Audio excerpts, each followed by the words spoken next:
నమస్తే, welcome to ఆవకాయ బిర్యానీ. గులాబీ party ప్లీనరీలో ఆహుతుల కోసం తలకాయ కూర, బోటీలు, సకినాలు, సర్వపిండి గుమగుమలు రెడీ అవుతున్నాయి. చికెన్ తినండి బాబు, కోడిగుడ్లు తినండి బాబు అంటూ కోళ్ల ఫారాల నిర్వాహకులు బతిమాలి బామాలి ఫ్రీగా చికెన్ పార్టీ ఇచ్చారు. దేశంలో ఐఏఎస్ల ప్రమాణాలు పడిపోయాయని అంబటి రాంబాబు ఆవేదన చెందుతున్నారు. న్యూజిలాండ్ పీఎం ఓ అమ్మాయి జడపట్టుకుని లాగి ఆ తర్వాత సారీ చెప్పారు. ఇలాంటి ఆసక్తికర కథనాలతో ఆవకాయ బిర్యానీ రెడీగా ఉంది. లొట్టలేసుకొని లాగించేద్దాం పదండి.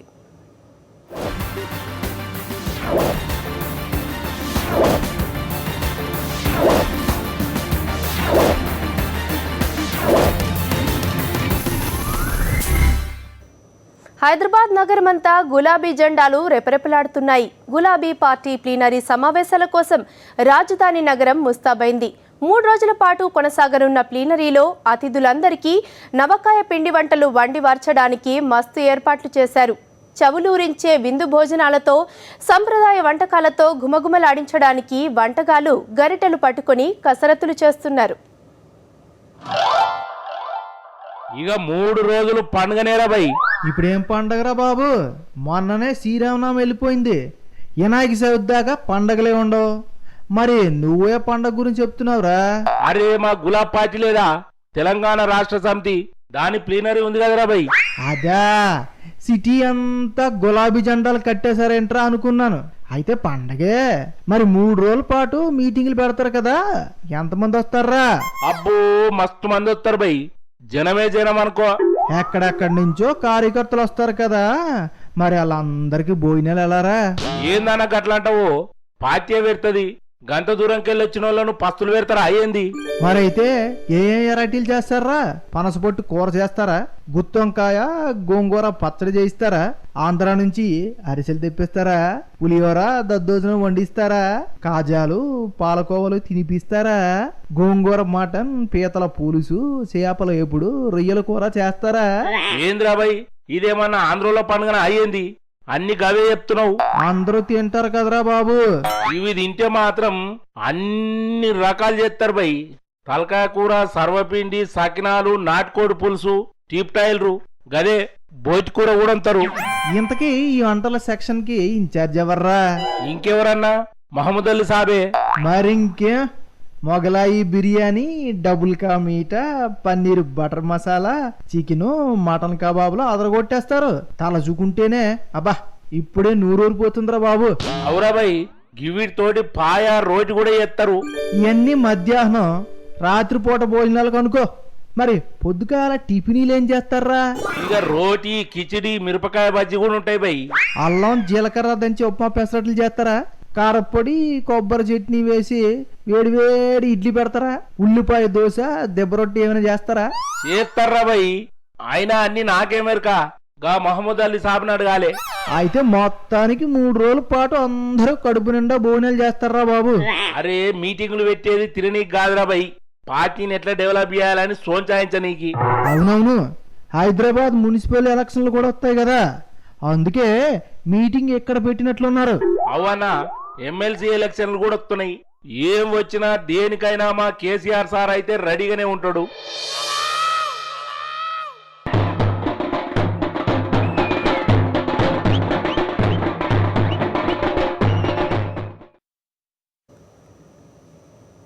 ఆవకాయ బిర్యానీలో షార్ట్ బ్రేక్ తీసుకుందాం. Stay tuned.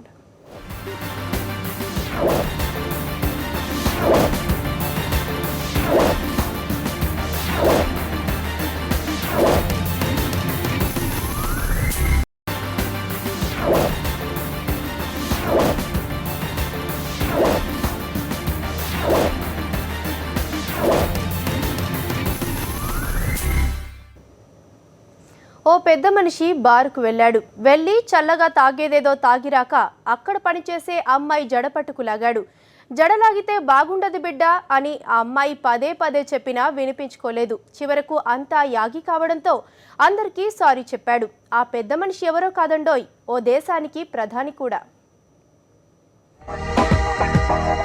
ఏం పెద్ద మనిషిరా బాబు, పేరుకు పెద్ద మనుషులు, బూతులేమో చిన్నవి. అరే ఏమైందన్నా, పొద్దు పొద్దుగాలనే గట్లు రవర్తివి. అరవడం కాదురా బాబు, మా చెడ్డ చిరాకు వస్తుంది అనుకో. పెద్ద మనిషి ఎలా ఉండాలి చెప్పు.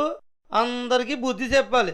మరి ఆ పెద్ద మనిషి బుద్ధే గట్టి తింటే అసలు ఏమైందో ఈశాన్ చెప్పకుండా ఒలురుకుంటా పోతే ఏం సమజ్ అవుతుంది? న్యూజిలాండ్ దేశం ఉంది కదా, అక్కడి ప్రైమ్ మినిస్టర్ ఏం చేశాడు అనుకున్నావు? బారికి వెళ్ళాడు. వారిని గంట మాత్రానికి ఒలురుతున్నావా? ఆయన బారు పోతే కూడా తప్పేనా? బారుకి వెళ్ళడం, పీకల దాకా తాగడం ఆయన ఇష్టం కానీరా రే. ఆయన చేసిన పని ఏంట్రా? ఏం చేసిండు బై? తాగినోడు శుభ్రంగా చికెన్ మటన్ తిని పడుకోవాలి, కానీ ఆయన ఏం చేశాడో తెలుసా? అక్కడ బీర్లు విస్కీలు సప్లై చేసే అమ్మాయిలు ఉంటారు కదా, అందులో ఓ అమ్మాయిని జడ పట్టుకొని లాగాడట. ఏం పనిరా అది? అరే ఉత్తగానే చేయగలిగిందేమో. చెయ్యి తగడం కాదురా బాబు, ఒక్కసారి కాదు చాలా సార్లు ఆ పిల్ల జడట్టుకుని లాగేసాడంట. లాగోదు బాబు అన్న వినిపించుకోలేదంట ఆ బాబు.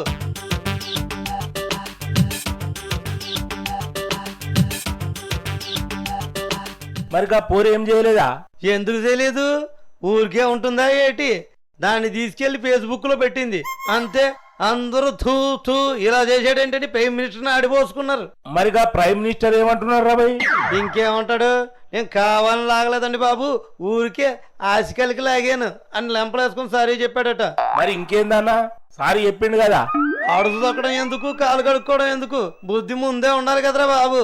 అవుననుకో, అయినా సారీ చెప్పిండు కాబట్టి ఇడిచిపెట్టరా బై.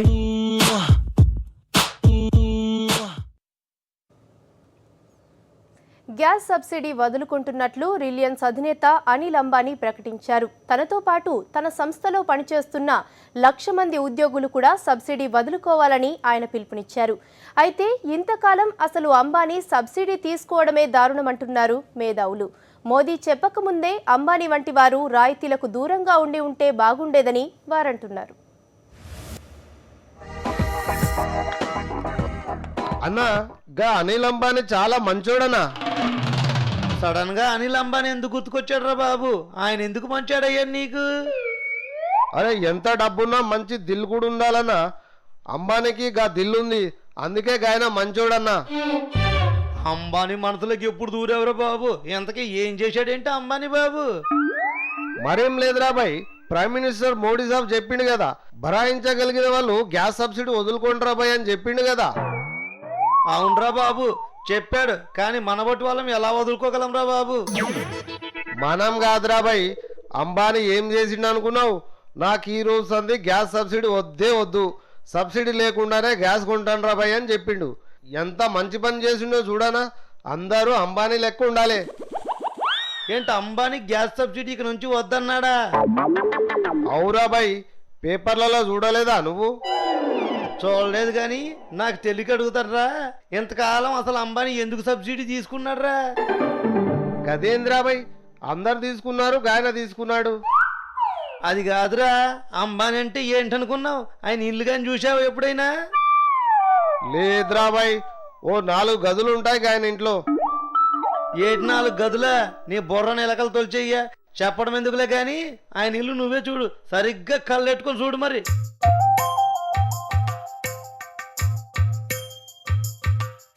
ఏందిరా బాయ్ ఇది? ఇల్లా ఇంద్రభవనమా? అదే మరి నేను చెప్పేది. ఇంత పెద్ద ఇల్లు ఎట్టుకుని కోట్లు సంపాదించి ఇంతకాలం అసలు ఆ పెద్ద మనిషి గ్యాస్ సబ్సిడీ తీసుకోవడమే పెద్ద తప్పు, ఆయనకి సబ్సిడీ ఇవ్వడం ప్రభుత్వాలు తప్పు. అయితే ఆయన చేసింది మంచి పని కాదంటవా ఏంది? ఆయన వదులుకునే కాదురా బాయ్, ఆయన కంపెనీ ఉంది కదా, రిలయన్స్ కంపెనీ, గందులో పనిచేసే 1,00,000 మంది ఉద్యోగులను కూడా గ్యాస్ సబ్సిడీ తీసుకోకుండా పోయే అనిల్ చెప్పిండు తెలుసా. అనిల్ గ్రేట్ అనా. అరటిపండు తొక్కేం కాదు, ఏంట్రా గ్రేటు? ఆయన ఉద్యోగులను సబ్సిడీ తీసుకోవద్దని చెప్పడానికి ఆయన ఎవరు? వాళ్ళ అన్నయ్య ఉన్నాడు కదా, ముఖేష్ అంబానీ. ఆయన మన రాష్ట్రంలో కేజీ బేషన్లోని గ్యాస్ అంతా తవ్వుకుపోతున్నాడు. అది వదులుకోమను, అది గ్రేట్ అంటే. అంతేగాని కోట్ల కోతలు సంపాదించుకుంటూ 300-400 సబ్సిడీ వదులుకోవడం కూడా త్యాగం అంటారా? త్యాగం. అంబానీ లెక్క చాలా మంది పెద్దోళ్ళు ఉన్నారు కదరా బాయ్, మరి వాళ్ళ సంగతి ఏంది? అవునరా, అంబానీ ఒక్కడి గురించి మాట్లాడటం లేదు. డబ్బు ఉన్న అందరూ కూడా సబ్సిడీ వదులుకోవాలి, కానీ మధ్యతరగతి వాళ్ళని, నీలాంటి నాలాంటి పేదలను కూడా సబ్సిడీ వదులుకుంటారా అని చెప్పడం తప్పు. అర్థమైందా? మంచిగా చెప్పినావు కానీ మరి గా పని సర్కారే చేయాలి కదరా బాయ్. అవునరా, ప్రభుత్వమే చెయ్యాలి, కానీ ప్రభుత్వం డబ్బున్న వాళ్ళని ఎక్కువగా బాధ పెట్టలేవు. ఎందుకంటే డబ్బున్న వాళ్ళతో ప్రభుత్వంలో ఉన్న వాళ్ళకి బోల్డ్ పనులు ఉంటాయి. అర్థమైందా? అయితే వాళ్ళంతటాలు సబ్సిడీ వదులుకోవడమే కానీ సర్కార్ ఏం కట్ చేయదన్నమాట. చేస్తుందిరా, నీకు నాకు అయితే చేస్తుంది. ఎందుకంటే నువ్వు నేను ఏమీ చేయలేం కాబట్టి.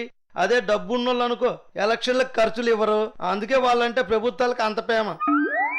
వారిని నేను ఇంకా అంబానీ సాబ్ చాలా గ్రేట్ ఏమో అనుకున్నా, దీని వెనక ఇంత కత్తున్నా అది.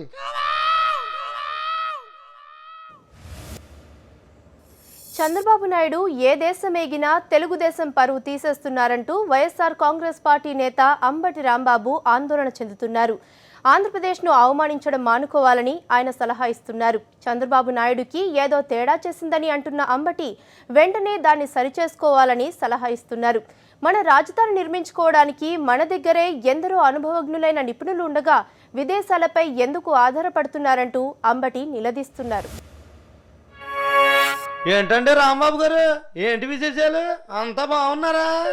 ఈ మధ్యన చూశాను నేను, చంద్రబాబు నాయుడు గారు ముస్సోరిలో ఐఏఎస్ ట్రైనింగ్ సెంటర్కి వారిని ఆహ్వానించారట. ఏంటే చంద్రబాబును వాళ్ళు పిలిస్తే మీకేంటంటే నష్టం? సరే పిలిస్తే ఏమైంది ఏంటి? అక్కడ civil servants in globalisation economy అనే దాని మీద ఆయన ఉపన్యసించమని కోరారట. ఈయన అక్కడ ఉపన్యసించి వచ్చాడు. నాకేం అర్థం కాల. ఏంటి ఐఏఎస్లకే క్లాస్ తీసుకున్నాడా? ఆయనకి ఏటండి బాబు, మీరు కూడా మెచ్చుకోవాలి ఆయన్ని, అంతేకాని నాకు అర్థం కావడం లేదంటే ఎలా? అంటే భారతదేశంలో సివిల్ సర్వీస్ యొక్క స్థాయి ఇంతగా దిగజారిపోయిందా, లేకపోతే చంద్రబాబు నాయుడు గారి స్థాయి అభ్యంతరంగా పెరిగిపోయిందో నాకైతే అర్థం కాల. ఐఏఎస్ స్థాయి పడిపోవడం ఏంటండి బాబు? చంద్రబాబు గారి స్థాయి పెరుగుంటది, మీరు కూడా స్థాయి పెంచుకోండి బాబు. సివిల్ సర్వీసెస్ కి సంబంధించినటువంటి ట్రైనర్స్ కి ట్రైనింగ్ ఇచ్చే స్థాయికి వెళ్ళాడంటే భారతదేశం యొక్క స్టాండర్డ్స్ ఎంతగా పడిపోతున్నాయనేటువంటి భావన, ఆందోళన మనకు కలుగుతా ఉన్నది. లేదండి బాబు, స్టాండర్డ్స్ పడిపోనే లేదు. నేను చెబుతున్నా కదా, మీరు ఊరికే ఆందోళన చెందకండి బాబు. ఆరోగ్యానికి కూడా మంచిది కాదు, సుఖంగా ఉండండి. మీరు గతంలో ఒకసారి వెనక్కి తిరిగి చూస్తే, ఒకసారి గుర్తు చేసుకుంటే, స్విస్ మినిస్టర్ ఒకసారి భారతదేశానికి, ముఖ్యంగా ఆంధ్ర రాష్ట్రానికి వచ్చాడు. నాకెందుకు జ్ఞాపకం లేదు? వచ్చాడు. ఆయన కూడా ఐఏఎస్ ట్రైనింగ్ ఇవ్వడానికే వచ్చాడా బాబు? వచ్చి మన రాష్ట్రం కూడా వస్తే చంద్రబాబు గారు విజన్ 2020 అనేది ఒక దాన్ని డాక్యుమెంటరీ లాంటివి చూపించాడు. అది కూడా నేరమైనటువంటి బాబు. చంద్రబాబు ఏం చేసినా మీకు నచ్చదేమో, ఆయన విజన్ డాక్యుమెంట్ ఆయన చూపించాడు. అయితే అప్పుడు ఏమైందో చెప్పండి. అది చూసిన తర్వాత ఆ స్విస్ మినిస్టర్ గారు, ఎకానమీ మినిస్టర్ కోచ్పిన్ అని ఆయన ఏం కామెంట్ చేశాడంటే, అది లెక్క కదేటి, తమరిని అడిగేది చెప్పమనండా బాబు. ఇలాంటి ప్రదర్శన ఇచ్చిన వారిని, ఇలాంటి ఆలోచన కలిగిన వారిని మా దేశంలో అయితే రెండు చేస్తారు. ఒకటి జైలుకు పంపటం కానీ, లేదా పిచ్చాసుపత్రికి పంపటం కానీ. అదేటండి అంత మాట అనేసాడు? మర్యాద లేకుండా నోటికొస్తే అంత అనేయడమే చాలా తప్పండి బాబు. ఇవాళ ఐఏఎస్ వారికి ట్రైనింగ్ ఇవ్వడానికి, క్లాసులు చెప్పడానికి వెళుతున్నాడంటే మేనేజ్ చేసుకోవడం. ఎలా మేనేజ్ చేసుకుంటున్నాడో, మేనేజ్మెంట్ వ్యవహారంలో చంద్రబాబు నాయుడు గారిని మించినటువంటి వ్యక్తి ఈ భారతదేశంలో, బహుశా ఆసియా ఖండం అనొచ్చు, ప్రపంచంలో కూడా మరి ఎవరు లేరని అనుకోవచ్చు. మరి అదండి మా చంద్రబాబు అంటే. మీరు కూడా మెచ్చుకోకుండా ఉండలేకపోతున్నారంటే ఆయన ఎంత గ్రేటో చూసుకోండి. మరి ఇంతకీ ఆయన ఏం క్లాస్ తీసుకున్నారండి? అలా మేనేజ్ చేసుకుని అదేదో గొప్ప వ్యక్తిలాగా ప్రవర్తించాలని ప్రయత్నం చేయటం చాలా దురదృష్టకరం. సివిల్ సర్వెంట్స్కి కూడా, ట్రైనింగ్ అయ్యే వాళ్ళకు కూడా వెళ్ళి ఏమిస్తారు మీరు, ఏం చెప్పారు మీరు? బహుశా మీరు కూడా పచ్చ చొక్కాలు వేసుకోమని చెప్తున్నారా? ఏటంతా ఎటకరం మంచిది కాదండి రాంబాబు గారు. పచ్చ చొక్కాయో ఎర్ర చొక్కాయో ఎవరికి నచ్చిన వాళ్ళు వేసుకుంటారు. మీరు తెల్ల చొక్కా వేసుకొని దగదగలు ఆడిపోవడం లేదా ఏంటి? ఏ దేశం వెళితే ఆ దేశం యొక్క గొప్పతనాన్ని గురించి చెప్తాడు. చైనా వెళితే చైనా బ్రహ్మాండంగా ఉంది, చైనా బ్రహ్మాండంగా ఉంది అని చైనా గురించి చెప్తారు. అదేమంటే ఆంధ్ర రాష్ట్రాన్ని చైనాలాగా తయారు చేస్తానంటాడు. చైనా కాకుండా మలేషియా వెళితే మలేషియా గొప్పతనాన్ని చూపిస్తాడు. మళ్ళా భారతదేశానికి వచ్చిన తర్వాత ఆంధ్ర రాష్ట్రాన్ని మలేషియాలాగా తయారు చేస్తానంటాడు. జపాన్ వెళితే జపాన్ గొప్పతనాన్ని గురించి చెప్తాడు. మళ్ళీ ఆంధ్ర రాష్ట్రానికి వస్తే ఆంధ్ర రాష్ట్రాన్ని జపాన్ లాగా తయారు చేస్తానంటాడు. ఏ దేశం వెళితే ఆ దేశం గొప్పతనాన్ని పొగట్టం, ఆ దేశాన్ని మన ఆంధ్ర రాష్ట్రంగా తయారు చేయటం చేస్తాననేటువంటి పోసుకోళ్ల కబుర్లు చంద్రబాబు నాయుడు గారు చెబుతున్నారు. ఇది సరైనటువంటి పద్ధతి కాదు. ఏమండి, ఏ ఊరు వెళ్తే ఆ ఊరు బాగుందని చెప్పాడంటే ఏదో మర్యాదకు చెప్పు ఉంటారులేండి, దానికి కూడా గొడవ చేస్తారేంటి మీరు? నాకు అర్థం కాదు. మన భారత సాంప్రదాయం ఏమిటంటే, రాయపోలు సుబ్బారావు గారు ఒక మాట చెప్పారు.